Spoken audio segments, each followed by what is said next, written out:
जीतेंगे सारे दावे सारे वादे जीतेंगे जीतेंगे दिल के ये मजबूत इरादे जीतेंगे साथ चले तो जीतेंगे हाथ में हाथ चले तो जीतेंगे।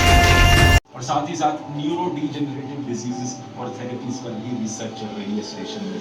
बैरी विल्मोर और सुनीता विलियम्स ये दोनों ही बेहद एक्सपीरियंस्ड एस्ट्रोनॉट्स हैं। बैरी की उम्र है 61 साल और ये ऑलरेडी 178 डेज स्पेस में बिता चुके हैं इस मिशन से।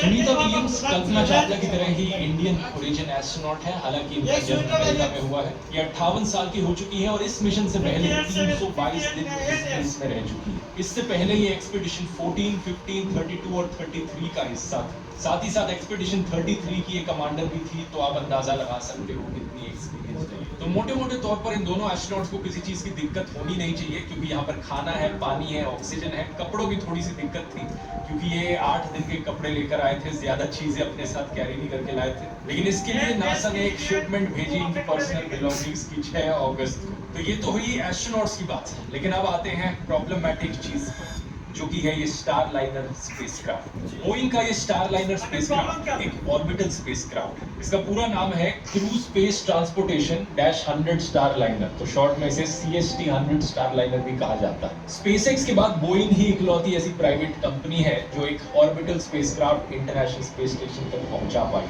अब यहाँ ऑर्बिटल स्पेसक्राफ्ट का मतलब क्या है? ये वो स्पेसक्राफ्ट है जो इतनी वेलोसिटी से ऊपर उड़ते हैं कि ये धरती के ऑर्बिट में पहुंच पाए और चारों तरफ चक्कर लगा सकें। इसके लिए 28,000 किलोमीटर प्रति घंटे से ज्यादा की स्पीड चाहिए होती है। दूसरी तरफ सब ऑर्बिटल स्पेसक्राफ्ट स्पेस की एज तक पहुंच जाते हैं, लेकिन इतनी ऊपर नहीं पहुंच पाते कि धरती के ऑर्बिट में जा पाए। तो थोड़ी सी देर के लिए ऊपर जाते हैं, थोड़ी सी वेटलेसनेस एक्सपीरियंस होती है, लेकिन उसके बाद नीचे आ जाते हैं वापस। सब ऑर्बिटल स्पेसक्राफ्ट की typical velocity 7,000 kilometre per hour से कम की होती है। तो क्लियरली एक ऑर्बिटल स्पेसक्राफ्ट बनाना सब ऑर्बिटल के कंपैरिजन में कहीं ज्यादा मुश्किल काम है, स्पेशली एक ऐसा ऑर्बिटल स्पेसक्राफ्ट जिसमें इंसान भी बैठकर ट्रैवल कर सके। स्पेसएक्स और बोइंग प्राइवेट कंपनीज के अलावा सिर्फ 3 ही देश हैं जो ह्यूमन ऑर्बिटल स्पेसक्राफ्ट बना पाए हैं।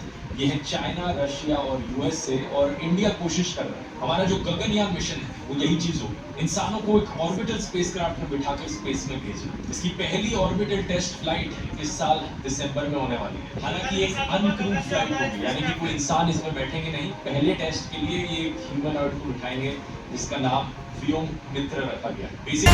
जीतेंगे सारे